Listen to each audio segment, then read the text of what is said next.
In the world of outlaw motorcycle clubs, loyalty is the currency of survival.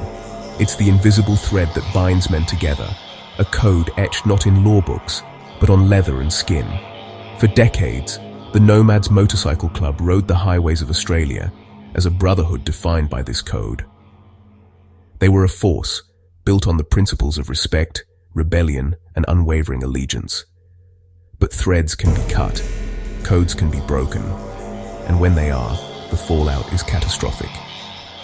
This is a story about what happens when the very foundation of such a world crumbles from within. It's a story of betrayal, power, and the brutal consequences of a brotherhood at war with itself. The Nomad saga is a chilling chronicle of internal collapse.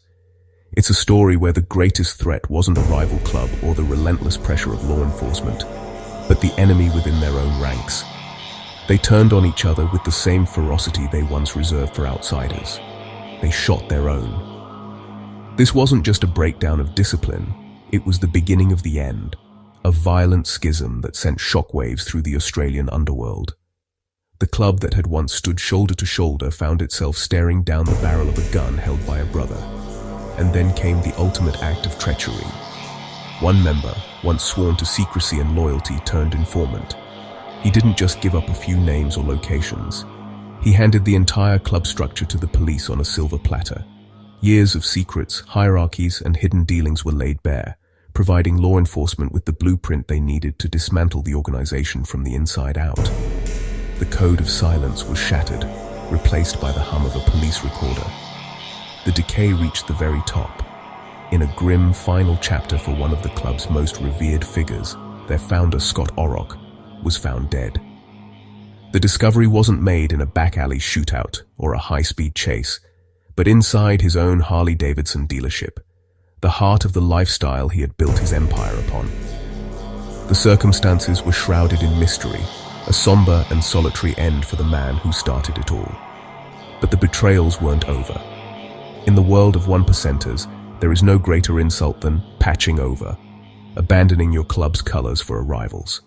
And the Nomads' national president didn't just walk away. He didn't retire or go into hiding.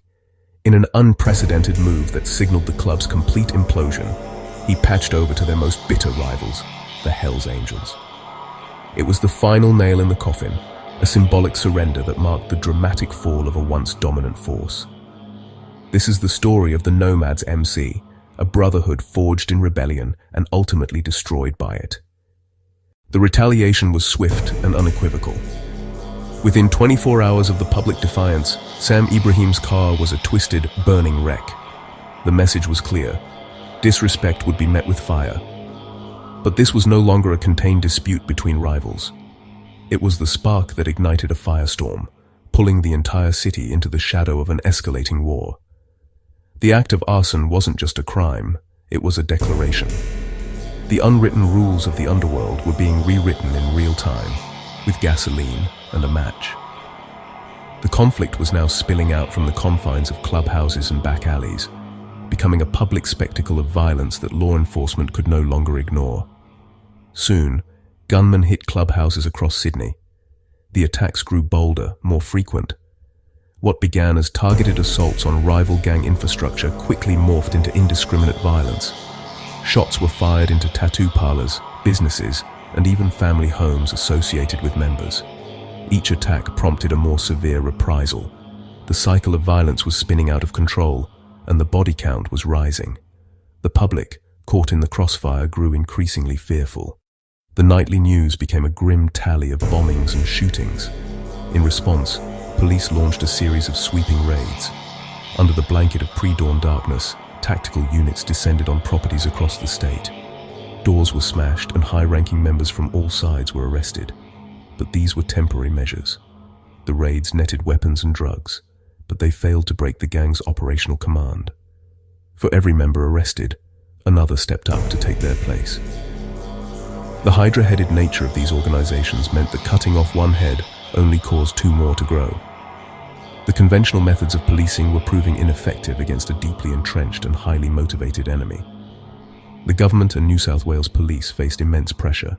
A new strategy was needed, a permanent, dedicated, and highly aggressive solution. In 2009, they announced the formation of a new elite unit. A police task force was built for one purpose only: to dismantle the state's outlaw motorcycle gangs from the inside out. They called it Task Force Raptor, to bring the Nomads down. This is the true story of one of Australia's most ruthless outlaw motorcycle clubs. This is the Nomads MC. Newcastle, New South Wales, early 2000s. Australia was already on edge. Police pressure heavy. Biker culture rising like smoke off hot pavement. Then a new club formed.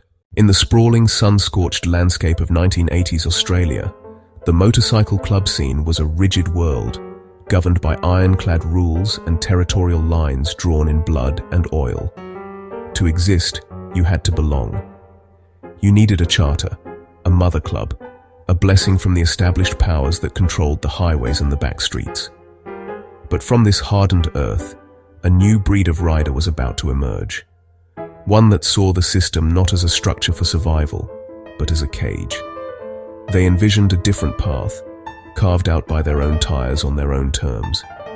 They wanted a club with no alliances, no permission, and no hierarchy above them. This wasn't just youthful rebellion. It was a calculated rejection of the entire outlaw ecosystem. Alliances meant obligations, debts that would one day be called in. Seeking permission was an admission of inferiority, a bending of the knee. And answering to a national or international leadership meant sacrificing the very freedom they rode for. They would be their own authority, their own judge and jury. They called themselves the Nomads. The name itself was a declaration of intent, a piece of philosophical armor. In a world where a club's patch signified a specific, fiercely defended territory, the Nomads claimed no fixed address. They were not a chapter of another club, an offshoot looking to plant a flag. They were a sovereign entity from their first breath. This wasn't because they were lost. On the contrary, their purpose was crystal clear. They were nomads because they didn't need a home. A clubhouse could be raided, a territory could be invaded, a city could be lost. By refusing to chain themselves to a single location, they made themselves a moving target, fluid and unpredictable. Their home was the road itself, their brotherhood the only structure that mattered.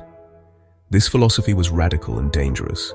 It positioned them as outsiders among outsiders, a wild card in a game with very high stakes. Other clubs, who had fought and bled for their turf, viewed them with suspicion. Were they spies, a front for law enforcement, or were they simply arrogant fools, destined to be crushed by the established order they so openly defied? The Nomads didn't care. They answered to nobody.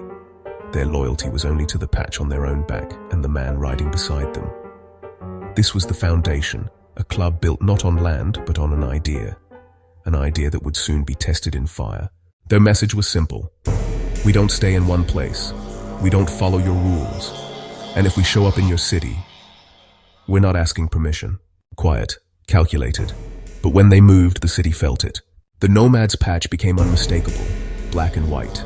Top rocker reading Nomads, wings on each side. Bottom rocker naming the city or Australia. The center patch, a skull wearing a helmet, wings, crossed pistons behind it. It wasn't fashion. That patch was a warning. From Sydney streets to Adelaide outskirts. When it pulled up, everyone knew.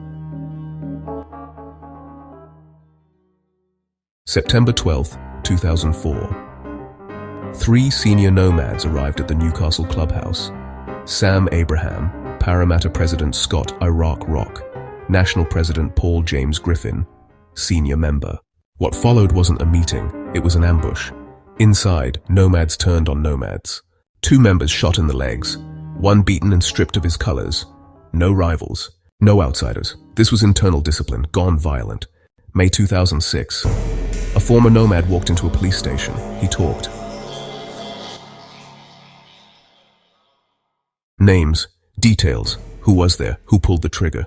That one move turned silence into a full criminal investigation. December 2006, police moved, arrests followed, weapons were seized. What started as an internal issue became a legal storm. April 2007, 3 a.m. A Sydney tattoo shop owned by the national president was shot up. 4 rounds fired. The initial investigation yielded nothing, and no arrests were ever made. October 2008. After 4 years, the verdict came in. All 3 men walked. No convictions. But inside the club, the damage was done. That same month, the Nomads lost their foundation. John Metho Tom Brown, founder, original Nomad. He was found dead inside his own dealership. Police ruled it a suicide.